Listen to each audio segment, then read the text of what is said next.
London has always possessed a certain talent for calamity, but few episodes display its flair for organized chaos, quite like the Great Fire of 1666.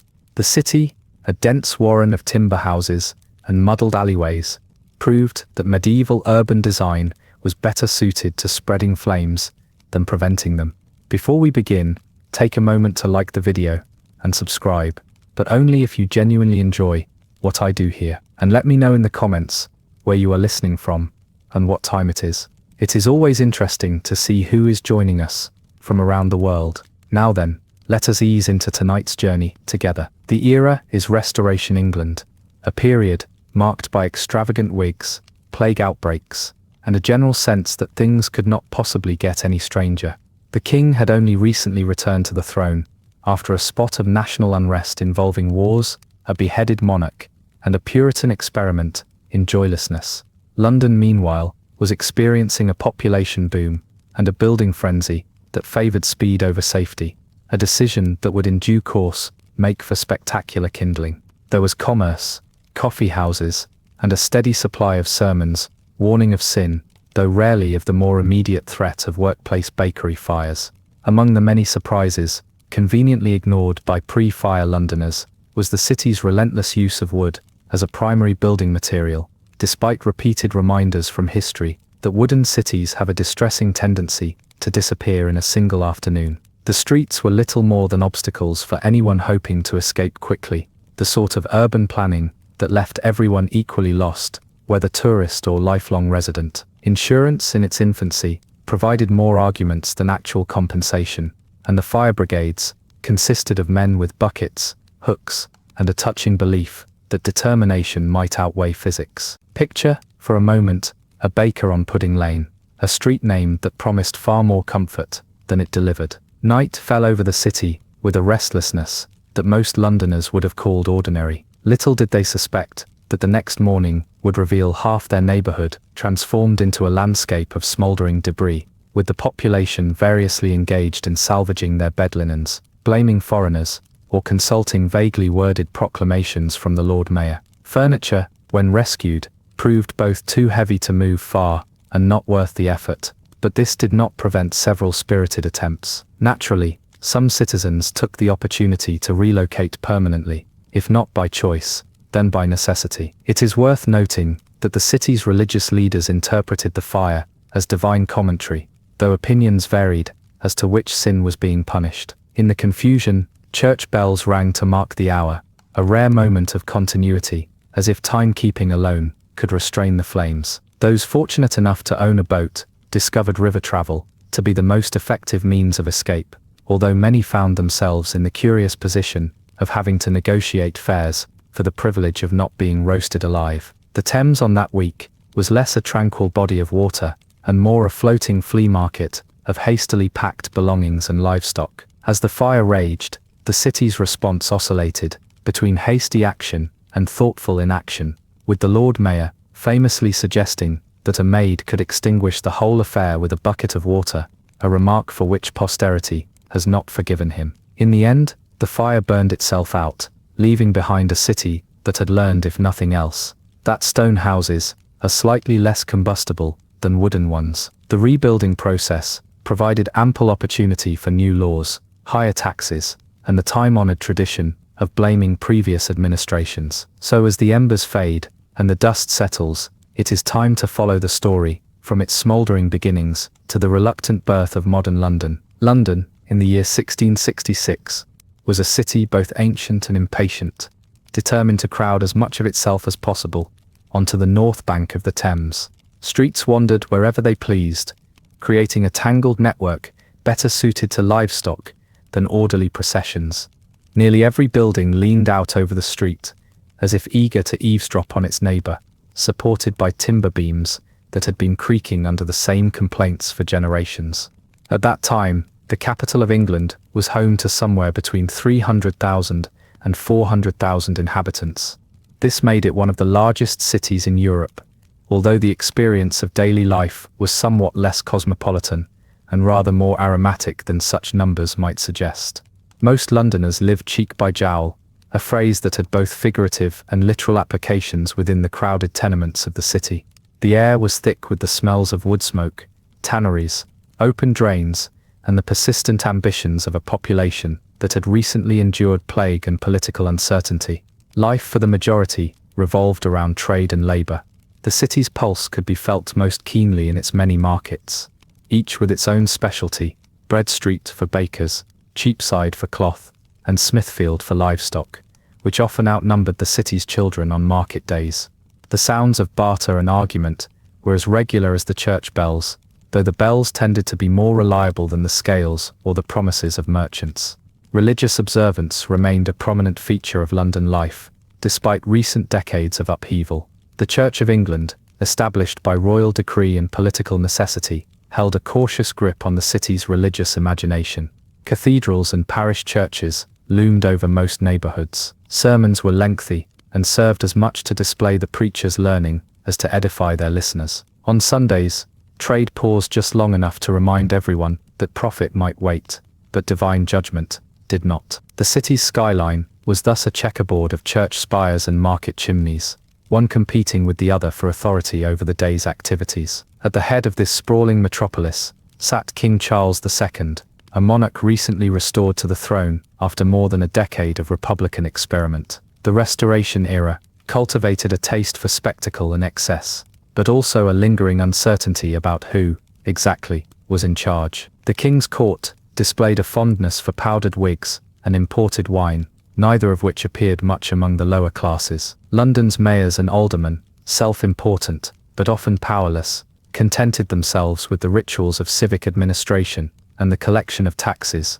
a pursuit second only to the avoidance of blame when anything went wrong. The Lord Mayor, Sir Thomas Bloodworth, would soon experience this tradition rather more keenly than he preferred. Agriculture supplied the city's markets with produce from the nearby countryside, though the journey was never swift. Roads, when present, performed more as obstacles than conveniences, particularly in wet weather, an experience frequent enough for Londoners to develop a strong preference for boats when transporting anything heavier than a loaf of bread. The Thames, therefore, served as the chief highway for food, fuel, and occasionally those wishing to escape the city altogether. Farmers arrived with turnips, apples, and the sort of eggs no urban resident trusted entirely. Fresh drinking water was either fetched from public conduits, delivered by water carriers, who moved with more pride than haste, or drawn from household wells of dubious reliability. The buildings themselves presented a patchwork of old and new, fine and functional. The majority of houses were 2 or 3 stories,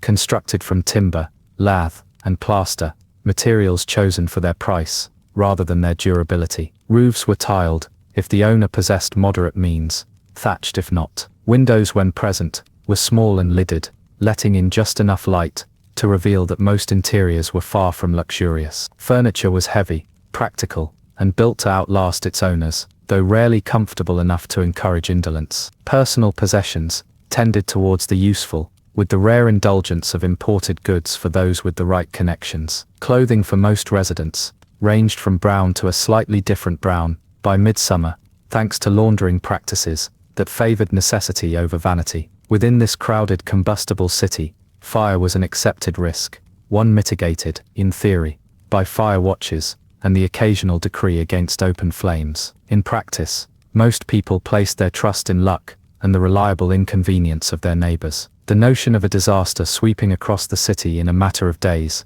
seemed as distant as the prospect of Parliament agreeing on anything useful. The city's daily routines continued with the sort of momentum that only necessity can supply. Bakers kneaded dough before dawn, merchants opened their shutters with practiced resignation, and parish clerks recorded births, marriages, and deaths on paper, as flammable as the dwellings themselves. As the sun set over the Thames on the eve of September 2nd, 1666, few Londoners paused to consider the fragility of their surroundings. The city's walls had weathered centuries, and its people maintained an optimism that owed more to habit than experience. Yet beneath the bustle and the business, a pile of kindling waited patiently for its turn in history's spotlight. The landscape was set, the characters in place, a stage built not for drama, but for the stubborn, enduring routines of urban life. The certainty of daily life in London rarely left room for reflection on the city's more obvious dangers. Inhabitants relied on routines passed down through generations, each step performed with a confidence that nothing important would ever change. The city's growth brought more people, more business, and inevitably, more hazards. In the months leading up to September of 1666, London bustled with the sounds of construction and commerce, both acting as if permanence could be achieved through sheer effort. Carpenters hammered new timbers into place, while the scent of wet plaster drifted through open windows. At street level, the result was a close-pressed mass of dwellings, their boundaries blurred by shared walls, and the convenient fiction that one neighbour's fire was unlikely to become everyone's problem. Trade remained the lifeblood of the city, linking London to the wider world by means of the Thames and a web of trading houses. Ships from the Low Countries and France delivered wine, grain and textiles, while English wool and finished goods made their way out in return. The custom house maintained careful records, at least in theory, and merchants gathered in coffee houses, where business was transacted with the help of strong opinions and even stronger beverages. Within these establishments, conversation ranged from the latest shipping prices to the king's policies, though only one could be blamed for a shortage of nutmeg. The city's markets reflected these international links, offering goods both familiar and foreign to those with the coin to spare. Most, however, contented themselves with bread, ale, and whatever saltfish survived the journey upriver. Social order was preserved by a combination of law, custom, and the ever-present awareness that someone else was probably watching. The city's many guilds regulated trades and crafts, ensuring that standards were met and that entry into a particular profession required the proper connections, or at the very least, the right fees. Apprenticeship was the preferred route into steady employment, and a young person fortunate enough to find a master might expect years of instruction, punctuated by menial tasks. Guild halls dotted the city, their stone facades and carved timbers standing as monuments to collective self-interest. The guild's hold on daily life extended to charity and festivity, with annual processions offering rare moments in which Londoners could pretend that dignity and merriment were not mutually exclusive. Religious life, though officially uniform under the Church of England, revealed more diversity than official doctrine suggested. Parish life provided structure and a sense of belonging, especially for those inclined towards piety, or simply wishing to avoid the disapproval of neighbours. The bells of St. Paul's Cathedral and countless parish churches regulated the hours, calling parishioners to prayer, or at least to a weekly reminder of their place in the world. On feast days, the city put on its best, though the difference between celebration and ordinary drudgery was sometimes difficult to discern beneath the layers of smoke and grime. Clergy were expected to provide moral guidance, practical relief, and the occasional rebuke, though parishioners developed the useful skill of listening for only as long as custom required. Architecturally, the city was a contradiction. The remains of Roman walls stood in silent contrast to the sprawling timber additions of later centuries. Stone structures were admired for their resilience to weather and time, but existed largely where commerce or faith demanded something more impressive than economy could usually sustain. Most houses shared walls, fireplaces, and the unshakable belief that proximity was preferable to exposure. The streets narrowed and twisted, providing ample shade in summer and a collection point for refuse in every other season. Water was fetched from communal pumps and conduits, although the quality left much to be desired. Household waste made its way to the river, or more commonly, the street, a practice that ensured the city's odour remained a subject of international remark. Governance in London was a complex affair, shared uneasily between royal authority, the city's own governing body, and a collection of officials, each convinced of their own necessity. King Charles II preferred to keep London at arm's length, having learned from experience that proximity to its politics rarely improved one's mood. The city's aldermen, sheriffs, and the Lord Mayor oversaw everything from fire regulations to the inspection of weights and measures. They met in the stately but drafty Guildhall, surrounded by records and ordinances that multiplied with every passing year. Actual enforcement was another matter, and it was not unusual for laws mandating the use of brick and stone to compete for attention with the cost-saving habits of builders and the indifference of landlords. Agriculture, while largely confined to the city's hinterlands, remained vital. The miles beyond the city walls were dotted with market gardens and small holdings,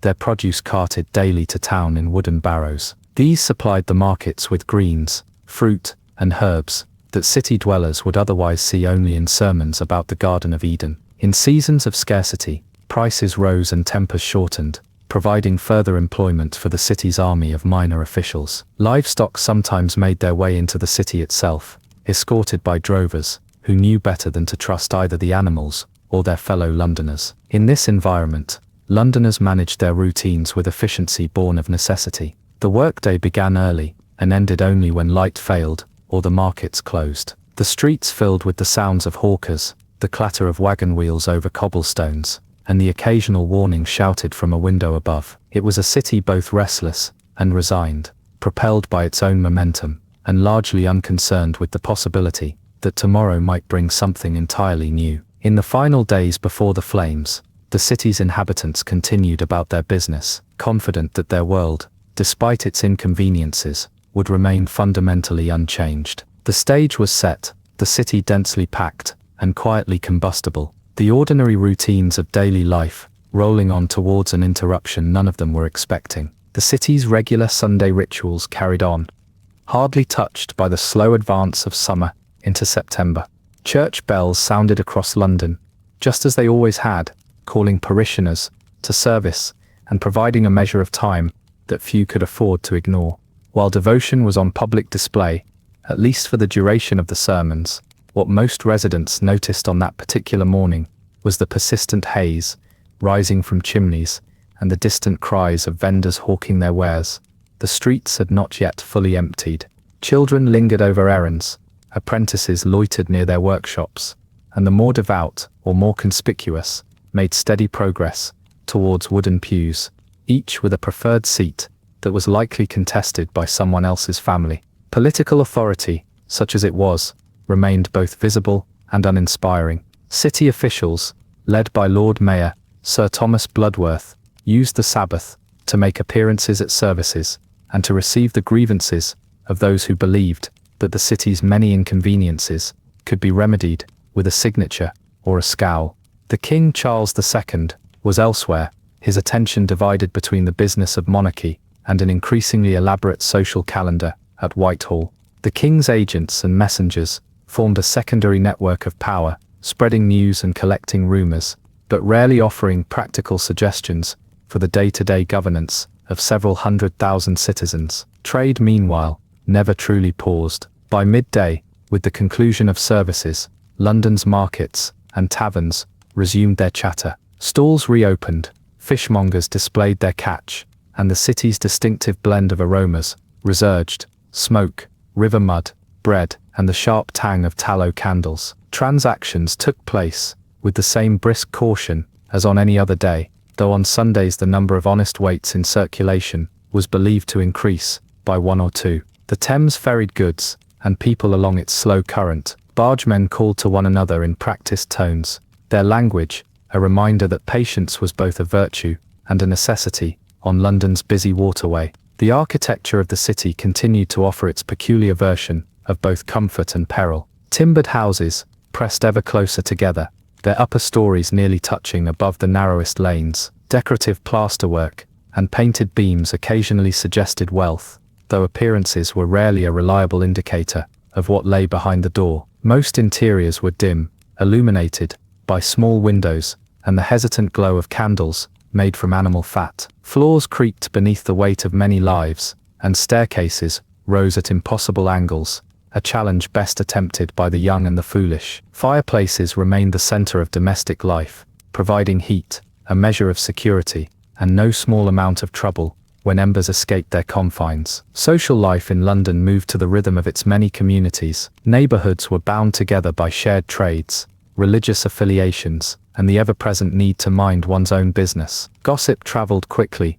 along the lines of alleyways and over shared fences, a form of communication more reliable than official pronouncements. The poor made do with what they had, fashioning meals from bread, cheese, and whatever could be stretched to feed a family. The better off displayed their status with pewter plates and imported fabrics, though both groups suffered equally when the city's filth invaded their homes after a summer rain. Religious festivals provided occasional respite from routine, drawing crowds into the streets for processions and celebrations sanctioned by both church and city. Such events were marked by the ringing of bells, the lighting of candles, and predictably, the appearance of watchful constables, tasked with keeping public enthusiasm within appropriate bounds. The city's churches and chapels remained at the heart of these observances, their stone arches and stained glass windows, reminding parishioners of more permanent things.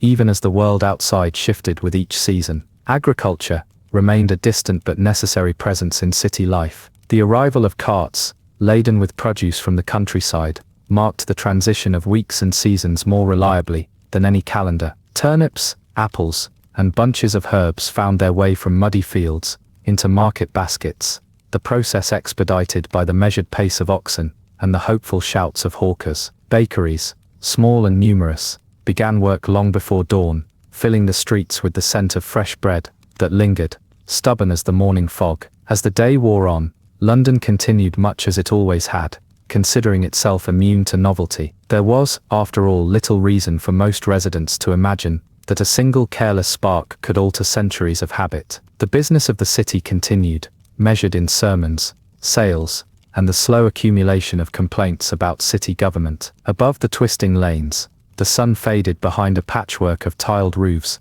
and drifting smoke. Evening would bring the closing of markets, the return to dimly lit homes, and the hopeful expectation that tomorrow would differ from today only in minor inconveniences. The unsuspecting city, bound together by wood, custom, and a certain disregard for disaster, settled uneasily into another ordinary night. Night in London arrived, not with stillness, but with the muffled echoes of a city that never quite surrendered to sleep. The dim glow of candlelight flickered through window panes, each flame a quiet defiance against darkness. Within narrow lanes, the uneven shouts of watchmen could be heard marking each hour, their voices drifting between the maze of houses and shops. Most residents closed their shutters to the outside, securing what privacy they could from a city that always seemed to have one eye open. In households large and small, families gathered near the hearth. The stones radiated the day's last heat, and the scent of wood smoke mingled with that of cooked grain, salted fish, or whatever fare the week's market had permitted. Inside these confines, evening routines played out with little variation. Children finished their chores under the wary eyes of parents, who understood too well the consequences of neglect. Apprentices tended tools and swept workspaces, well aware that tomorrow's dawn would bring the same expectations as today. Those with means might enjoy a final mug of ale or a wedge of cheese, while others contented themselves with bread and hope for a more generous meal at week's end. The lucky few who could afford imported spices or sugar enjoyed small luxuries, though these were measured carefully and rarely shared outside the household.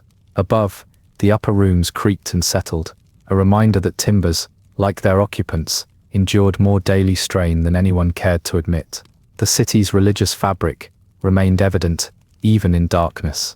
Candles burned in windows for the sick, the departed, or as superstitious gestures against misfortune. The bells of parish churches, now silent, had marked the day's progress and left a lingering sense of order. Prayers, spoken quietly or muttered from habit, offered reassurance, or at least the comfort of routine. Those inclined to piety kept to their evening devotions, reading aloud from dog-eared books, or simply repeating the same words their parents had said before them. Ministers and curates might visit the homes of the ill, bearing both solace, occasionally, sage advice on the dangers of excess or idleness. For the city's officials, night brought a different set of concerns. Watchmen patrolled their assigned districts, wrapped in thick coats, their staves a visible reminder of civic authority, perhaps a deterrent to the more enthusiastic sort of mischief. The Lord Mayor and his council, well removed from the clamour at street level, sat in rooms lined with documents, reviewing the day's complaints, and drafting new decrees on everything from fire prevention to the regulation of bread prices.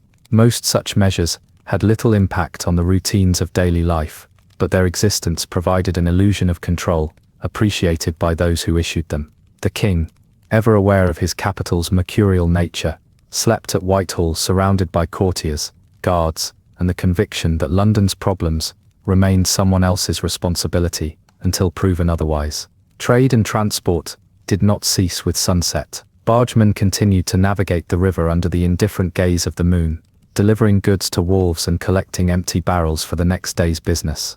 Those returning from late markets hurried through the streets, pockets of noise and movement, punctuating the otherwise subdued cityscape. Inns and taverns closed their doors reluctantly, their common rooms echoing with the last conversations of merchants, sailors, and wayward sons. The city's appetite for business was matched only by its capacity for complaint. Agricultural produce, brought in earlier in the day, lingered in storerooms, awaiting morning's distribution. The scents of ripening fruit and cut hay mixed incongruously with more pungent reminders of unrepaired drains and livestock penned too close to living quarters. Rats, regular companions in all but the finest establishments, moved unhurriedly from alley to alley, finding sustenance in the city's endless supply of leavings. Dogs barked intermittently, more for the reassurance of their owners than from any real sense of alarm. Within this world, the architecture shaped not only how people lived, but how they regarded the risks that surrounded them. Narrow stairs and close passages could become obstacles in the event of any true emergency, but most dismissed such fears as the province of anxious housewives or overzealous aldermen. The thought that the entire quarter might change overnight remained, for most, a notion best left unconsidered. Danger was something to be whispered about after the candles had been snuffed and everyone else had gone to bed. As the city settled into uneasy sleep, a breeze drifted along the Thames, rattling signs and stirring the accumulated dust of forgotten tasks. The church spires watched in silence, unmoved by the human dramas unfolding beneath their gaze. In countless homes, men, women and children closed their eyes to the same city sounds that had accompanied every bedtime before. Outside,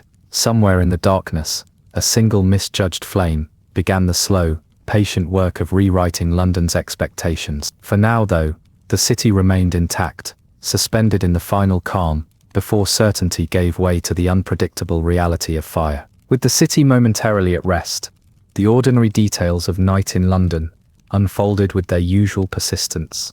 In the cramped back rooms above Pudding Lane, bakers and their apprentices began their labour while most of the city still slept. Grain was measured, water poured, and sour-smelling dough kneaded by hands accustomed to monotony.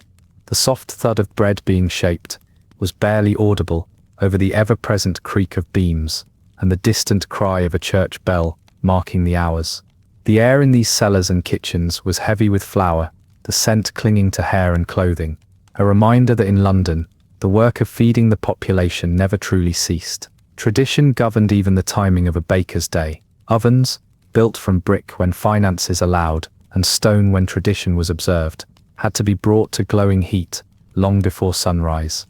The process was slow, reliant on wood, carefully stacked and lit with the resigned certainty that fire in the right place meant profit, while fire in the wrong place meant ruin. The city's regulations on baking were precise on paper, though less exacting in practice. Bread was to be sold at regulated weight and price, a task that required nearly as much attention as the avoidance of overzealous inspectors or dissatisfied customers. Elsewhere, night watchmen kept to their patrols, the tap of staves and the occasional call of all is well drifting through silent lanes. These men, drawn from the city's working classes, were charged with observing suspicious activity, discouraging petty theft, and in theory, raising the alarm at the first sign of fire. In truth, most relied on their own judgment and a certain tolerance for minor disorder. The sight of a rat scurrying along a gutter or a shadow at a shutter was far less troubling than the prospect of disturbing a householder from sleep. Houses in the city centre remained as vulnerable as ever. The narrow lanes pressed buildings together, sharing their warmth, their odours, and inconveniently, their hazards. Thatched roofs, though nominally discouraged, still clung to the poorest dwellings. Tar and pitch used to seal timbers and repair leaks offered a false sense of security, their smell mingling with the sharper tang of smoke that marked a baker's domain. Chimneys were rarely swept as often as they should have been. Soot, like most problems, was considered easiest to ignore until it forced action. The occasional spark landing on a dry rooftop was not an event that drew much notice, even in a city so aware of its own fragility. The social landscape of nighttime London was itself a reflection of daylight priorities. Those who could afford security shut heavy doors and trusted servants or apprentices to keep watch. Others, less certain of their possessions, huddled their families in a single room and slept lightly, ears alert for intruders or the distant shout of warning. Taverns closed uneasily, their keepers casting suspicious glances at lingering guests, while street sellers gathered up unsold wares in hopes that tomorrow's buyers would be more generous. The poor, as ever, adapted quickly to the discomforts of the season. Straw pallets and threadbare blankets offered little resistance to the cool night air, and a draughty window was just another excuse to rise before dawn. Religion offered little comfort against the more practical dangers of city life. Parish priests might warn of sin from the pulpit and urge their flock to acts of charity, but fire, a concern rarely addressed in sermons, was left to the discretion of housewives and elders. Prayers muttered before sleep touched on the usual fears: illness, hunger, the capriciousness of authorities, and the hope that one's roof would remain intact through the coming autumn. The rituals of faith continued with steadfast regularity, but the mysteries of divine protection and the realities of flammable construction rarely aligned. In Whitehall, King Charles II slept easily enough, his personal concerns rarely straying from the amusements of court or the delicate matters of foreign diplomacy. The city's vigilance, such as it was, belonged to those with the most to lose and the least ability to shape events. The Lord Mayor's mind, if it wandered at all, might have registered a vague unease, perhaps a reminder of regulations signed or warnings ignored, but the city's inertia was a stronger force than any single official. The slow approach of morning found the city unchanged to outward appearance. Milkmaids and porters stirred in their beds. Even before sunrise, the first faint glimmer of light revealed the city's familiar jumble of rooftops and smoking chimneys. Few noticed that the air on this particular morning carried a sharper tang, smoke and something else, less familiar, drifting over the Thames. In the cramped bakery on Pudding Lane, a small, unremarkable accident began to chart a new course through the city's routines. For now the majority of London slept on, unaware that the next hours would make the city's every weakness quite clear, one collapsing timber at a time. As the first pale light seeped into the twisting lanes of London, the city awoke with habitual reluctance. On most mornings, the streets near Pudding Lane would fill gradually with the sounds of deliveries and arguments over bread prices, punctuated by the clatter of carts and the even pace of those heading to early markets. However, on this particular morning, a growing sense of unease spread with the smoke. It crept between rooftops and drifted through windows, carrying with it the acrid warning of something more than an overworked oven. For the earliest risers, milkmaids, porters, and the ever-watchful night watchman, the change was subtle but unmistakable. A haze was gathering where none should be, and voices, instead of calling out the news of the day, began to shout for buckets and help. The city's defenses against fire had always relied on a mixture of vigilance and denial. Regulations existed, of course. There were orders to keep fire buckets and ladders at hand, and there were fire hooks for pulling down burning structures before they could pass their misery to the next house. In practice, these measures were only as effective as the willingness of residents to use them, a calculation often weighed against property, pride, and the hope that a neighbor's loss might suffice as a warning. Most nights, these tools sat undisturbed, gathering dust alongside the city's collection of half-enforced ordinances. Architecturally, London presented the perfect stage for disaster. The timber houses leaned out over streets, barely wide enough for two people to pass with dignity intact. Thatched roofs, dry after a string of warm days, met at awkward angles. Tar and pitch, meant to seal and preserve, only added to the city's flammability. The same cramped design that promised warmth in winter now ensured that when flames arrived, they would find no shortage of companions. Narrow alleys became wind tunnels, funneling the growing fire onward, as if the city itself was urging it along. In the first hours after the alarm was raised, responses were as varied as the population itself. Some ran for the river, with whatever belongings could be gathered in the time it takes to wake a household. Others trusted to rooftop buckets, and the hope that water could overcome what timber and pitch could not. The city's constables and night watchmen did their best to direct efforts, but chains of command dissolved quickly under the pressure of panic and the urgent need to save family, possessions, or at very least, one's own reputation. The Lord Mayor, roused from sleep, was presented with the choice between decisive action and the more traditional approach of observing events in order to later explain their inevitability. According to accounts preserved with the careful malice of hindsight, he wavered. Trade, usually so methodical in its routines, was overtaken by confusion. Laden carts abandoned in the street blocked entire lanes. Merchants argued over whose goods would be lost first, while apprentices made calculations about which shop doors would stand the longest against the flames. News traveled quickly, although accuracy was the first casualty. Every new report, shouted from street to street, carried its own list of buildings fallen or households ruined, with little regard for the truth of the matter. Religion, that constant frame for daily life, now took on fresh urgency. Prayers rose from doorways and corners as residents invoked protection, guidance, and the hope that the fire would spare their own patch of ground. Parish churches opened doors to the dispossessed, forming islands of relative calm amid the spreading disorder. The bells, whose purpose was to mark the ordinary passage of time, now rang wild and insistent, warning of a calamity that would not be answered with a simple amen. Amid all this, the city's agricultural routines faltered, but did not stop entirely. Farmers and drovers arriving with the morning's produce found themselves diverted by smoke and crowds, their goods repurposed as barricades, or abandoned altogether in the face of spreading flames. The scent of apples and fresh hay was overwhelmed by the harsher stench of burning thatch, oil, and household stores. The daily business of feeding London became secondary to the more urgent task of saving what could be carried,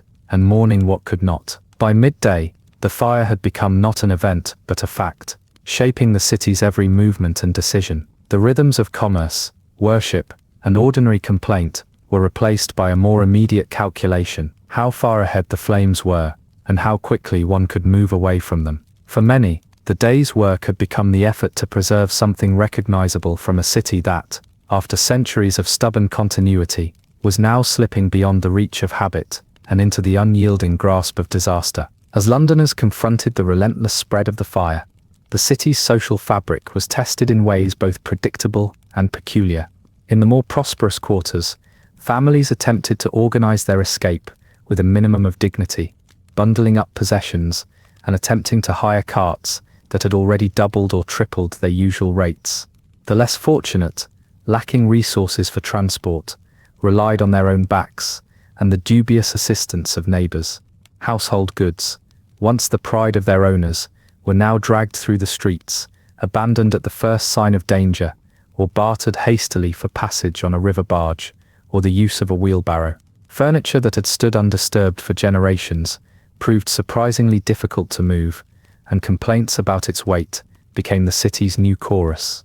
Political authority, already fragile, grew more ambiguous by the hour. The Lord Mayor, having hesitated to sanction the demolition of houses in order to slow the fire, now found his words greeted with a mixture of frustration and grim humor. City officials dispatched messages in every direction, appealing for assistance from beyond the city walls and for the king's intervention. King Charles II, upon receiving news of the conflagration, issued orders for fire breaks and sent detachments of the Royal Guard to aid in the effort. Royal involvement lent an air of urgency, but did little to overcome the practical challenges of narrow lanes, uncooperative winds, and the reluctance of property owners to see their homes sacrificed for the greater good. The architecture that had once been a source of pride now revealed itself as the city's undoing. Rows of timber-framed houses, burned with an efficiency that could only have been admired under less dire circumstances. Stone churches and guild halls, deemed fireproof by optimistic tradition, offered temporary refuge, but could not guarantee safety once surrounded by flame. Market stalls and workshops that had been the foundation of London's prosperity now provided fuel, and the bright colours that had once distinguished different wards were reduced to the dull greys of ash and cinders. The air was thick with smoke, and the sharp smell of burning pitch, a constant reminder that the city's design had never been intended for such a test. Daily life, usually so predictable, descended into improvisation. Meals were taken hastily, and wherever a patch of relative safety could be found, water, always in uncertain supply, was exhausted quickly in the effort to save houses and shops. Public conduits, previously a reliable if uninspiring feature of city infrastructure, were now surrounded by desperate crowds. The rumor spread that wells and pumps had run dry, and even the Thames, with its endless tide, seemed inadequate to the task. In the confusion, bread, cheese and ale became both sustenance and currency, traded with a directness that left little room for haggling. Religion, too, adapted to the new reality. Clergy worked alongside laypeople, forming bucket chains and offering prayers with a frequency that suggested even the divine might be reached by persistence.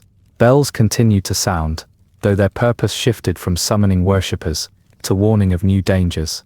Churches opened their doors to shelter the displaced, their interiors filling with families and bundles salvaged from the advancing fire.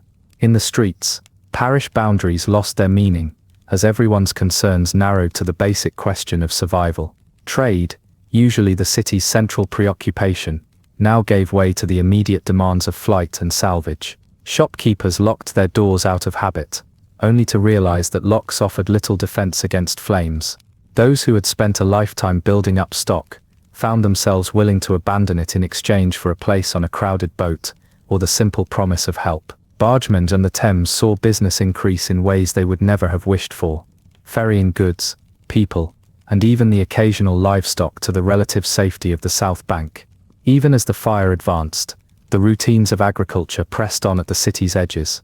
Farmers brought in their wares, only to find markets deserted or pressed into service as makeshift assembly points for the displaced. The scent of scorched grain, mingled with the smoke, and livestock driven hurriedly to new pastures, filled the air with nervous complaint. The countryside beyond London watched uneasily, aware that the fortunes of the capital would ripple far beyond its walls. As day faded into evening, the city's skyline was marked by columns of smoke and the dull, persistent glow of burning. Some Londoners clung to the hope that the fire would spend itself or be turned aside, but most understood with a sinking certainty that the old city was slipping away. The sounds of panic gave way at times to quiet, as exhaustion took hold, and even the most vigilant grew numb to the progress of flame. In the lengthening shadows, London waited, its fate uncertain, its routines undone, the future rewritten in ash and silence. Night returned to London, but its shadows were displaced by the flickering light of fire, and the dull haze that clung to the air. The usual calm of darkness was nowhere to be found. Instead, the city had become a strange landscape of ceaseless movement, outlined by the orange glow of houses, succumbing one by one to the flames. Smoke drifted in every direction, its acrid taste settling in the mouths of those who had not already lost their voices, from shouting or calling for lost family members. For many, sleep was a memory, replaced by the measured exhaustion that comes when necessity leaves no time for fear. The Thames, once a backdrop to commerce and leisure, was pressed into desperate service. Barges and skiffs crisscrossed the river from north to south, loaded well beyond their design, with people, animals, chests, and in the case of the especially hopeful, household clocks or battered armchairs that had endured many years, and apparently one fire too many. Bargemen, who in more peaceful times had prided themselves on measured intellect and firm negotiation, now asked for coin, only after seeing how many goats, crates, or children could fit aboard without capsizing. The Southern Bank, accustomed to watching the city burn in miniature from afar, now found its fields and byways crowded with refugees, their faces marked with soot, worry, and the dawning realization that the old order had departed for good. Within the city's boundaries, the boundaries themselves became uncertain. Parish lines, recognizable in church ledgers, and the memories of long-standing residents, melted away as people fled, in whichever direction offered hope. Neighbors who had exchanged little more than nods in years past, now found themselves sharing bread, water, and fragments of news. The usual divisions of craft, status, and accent were rendered briefly irrelevant by the more practical need to determine which street was still passable and which alley had been lost. Those who lingered behind did so to salvage what could be carried or to defend properties with bucket lines, and whatever resolve remained. Here and there, The stubborn clung to the routines of the past, locking doors behind them, as if flame respected private property. Political authority attempted to keep pace with events, though it moved with characteristic deliberation. The Lord Mayor issued successive orders for fire breaks and the demolition of houses, acts that would have been contentious under any other circumstance. Men with axes and crowbars were dispatched to tear down buildings in the hope that the flames would exhaust themselves, but the fire proved unimpressed by civic ambition. King Charles II, present in the city and visible among the crowds, offered encouragement and rolled up his sleeves, a gesture that provided more spectacle than practical effect. Royal soldiers joined bucket lines and demolition teams, but discipline soon gave way to disorder, as each new wind shift rendered earlier efforts beside the point. The city's architecture, so long a patchwork of additions and improvisations, now revealed its vulnerabilities in full. Stone churches and guildhalls stood as islands in a sea of destruction, their battered facades often holding out just long enough to become crowded shelters, before being abandoned in turn. Street after street of timber houses collapsed with a regularity that was almost monotonous. The pavements became slick with a mixture of rain, sweat, and debris, and the air was filled with the ceaseless noise of cracking beams, falling masonry, and the unending chorus of shouts that marked each new crisis. Religion adapted as best it could to a world where catastrophe had become routine. Clergy stood among their parishioners, offering practical help and a steady stream of prayers, sometimes audible above the clamor. Makeshift altars were constructed in fields and churchyards, where services continued with the usual liturgy and the addition of impromptu pleas for rain or mercy. In quieter corners, psalms were recited as families huddled together, giving thanks for simple survival or mourning what could not be saved. The bells, many of which had survived successive invasions and storms, now rang out in broken intervals as towers smoldered or collapsed. Food and water remained persistent concerns, their usual patterns of supply replaced by the randomness of survival. Those who had managed to keep a loaf of bread or a jug of ale guarded them closely. Water sellers appeared at the riverbank, their prices rising as quickly as their buckets emptied. In the confusion, children found work as errand runners, darting through unfamiliar lanes and earning scraps in return. The markets of old London were replaced for the moment by improvised exchanges along the city's fringes, where necessity made barter the most honest form of trade. By dawn, much of central London was reduced to charred skeletons and smouldering piles, but the fire showed little interest in fatigue. The city, once governed by habit and certainty, now measured time by the distance between fresh calamities. In the glow of fresh ruins, Londoners gathered what remained, possessions, kin, and fragments of community, while pondering the unpromising prospect of another day. As dawn crept over the smouldering city, London's survivors emerged from makeshift shelters and riverbanks to take stock of what remained. The sky, still thick with drifting ash and the scent of wet charcoal, offered little reassurance. The air tasted of scorched timber and vanished livelihoods. Along the river, families gathered their belongings, now reduced to bundles and piles, while stray dogs picked through what remained of the last night's hurried flight. The silence that settled was not the peace of resolution, but the exhausted pause of a city uncertain of its next step. In the stunned aftermath, political authority returned to the ruins, although in a condition much like the city itself, battered and uncertain. The Lord Mayor, who had spent the worst nights issuing orders and defending his decisions with the confidence of a man used to not being contradicted, now focused on organizing relief efforts, distributing bread and water, and appointing officials to assess the scale of loss. King Charles II, having made well-publicized appearances along the fire lines, directed his council to oversee aid for the homeless and to maintain some semblance of order. Soldiers patrolled the edges of the devastation, tasked with discouraging looters, although their primary success was in convincing onlookers to move along with the minimum possible fuss. Daily routines were replaced by improvisation. The city's usual rhythms, market days, church bells, and the expectation of a warm meal had been swept aside. In their place, long queues formed at communal bread ovens, hastily constructed in the rubble. Water was ladled from barrels delivered to the riverside, and meals were eaten more from necessity than taste, with the cheerful sociability of old markets replaced by a measured wariness.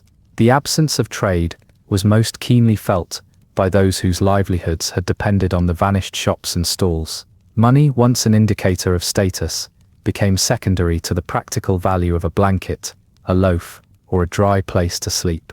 Religion, so often woven into the fabric of city life, found new roles in the aftermath. The surviving churches stood as both spiritual and practical centers. They housed the displaced, distributed what little aid could be gathered, and provided an audience for sermons on the meaning of suffering and the virtue of patience. Clergy offered prayers for the dead and comfort for the living, their words sometimes competing with the noise of yet another unstable wall coming down. Bells that survived the inferno rang for communal prayers and for the grim task of noting each new casualty. Architecture, proudly varied before the fire, was now a study in absence. Whole streets, that had once traced the city's medieval outlines, were reduced to lines of stone steps leading to nothing, or charred posts jutting from grey earth. Some structures, built of stone, or situated by pure good fortune, survived in isolation, awkwardly intact amidst the wasteland. Others collapsed days after the flames passed, weakened beyond hope of repair. Those with the means or the practical skills began salvaging whatever building materials could be recovered.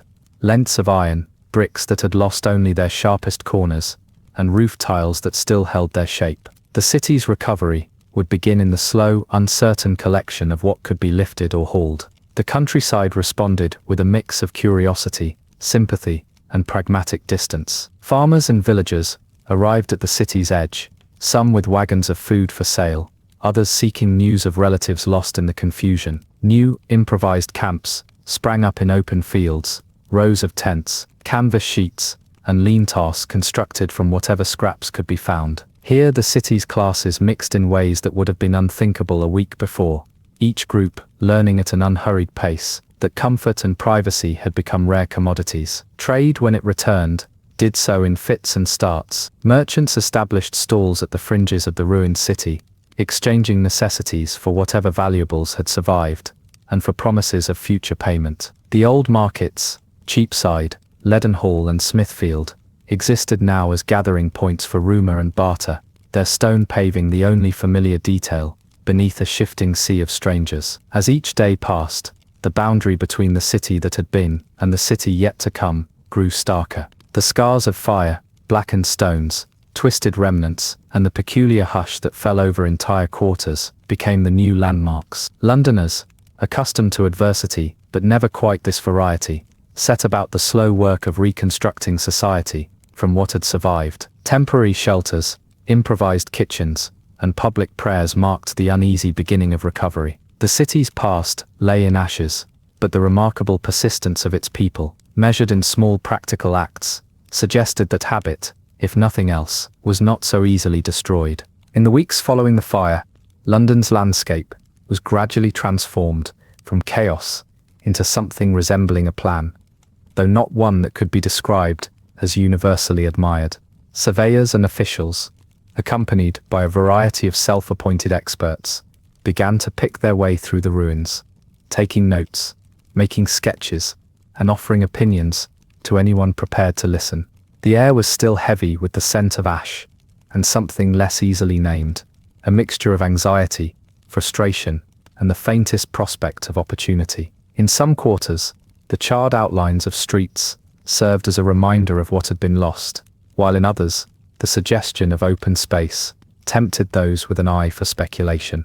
King Charles II gave public assurances that the city would rise again, preferably with less wood and more stone this time. Committees were formed with impressive speed, producing plans for broad boulevards, symmetrical squares, and an altogether more rational London. Sir Christopher Wren and other ambitious minds proposed grand schemes for avenues, public gardens, and monumental buildings. These plans generated interest and polite applause, but the process of rebuilding proved stubbornly resistant to the charms of geometry. Most residents, when invited to move their homes or shops for the sake of symmetry, preferred to rebuild exactly where they had always been, regardless of how inconvenient their chosen patch might be to anyone else's vision. While the city's authorities debated the merits of urban improvement, daily life resumed with a distinct lack of ceremony. Food vendors, ever adaptable, set up stalls wherever crowds gathered,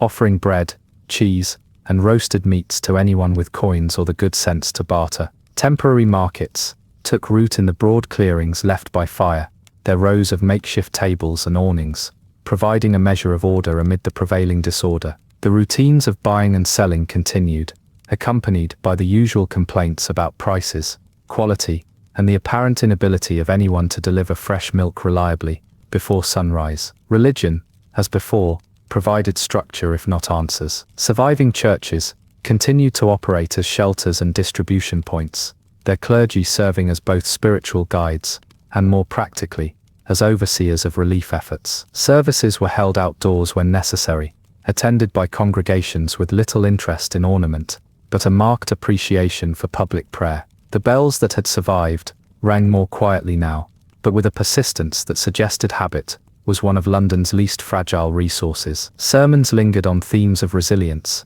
charity, and the inscrutability of providence, a subject upon which most parishioners felt newly qualified to comment. The rebuilding process unfolded at an unhurried pace, determined as much by disputes over property boundaries as by the availability of materials. Bricklayers and masons were in high demand, while timber, now viewed with a mixture of suspicion and nostalgia, was reserved for those who could not afford alternatives. New bylaws encouraged the use of stone and tile, though enforcing such wisdom was a different matter entirely. Many preferred to patch up what remained of their old homes, rather than trust to the promises of officials or the designs of architects. Scaffolding and piles of brick became familiar features in every quarter, their presence a testament to a recovery measured in months and years, rather than days. Trade gradually returned to something approaching normal. Barges arrived along the Thames bearing supplies for rebuilding, bricks from Kent, lime from the countryside, and slate quarried at a price that rose with every additional cartload.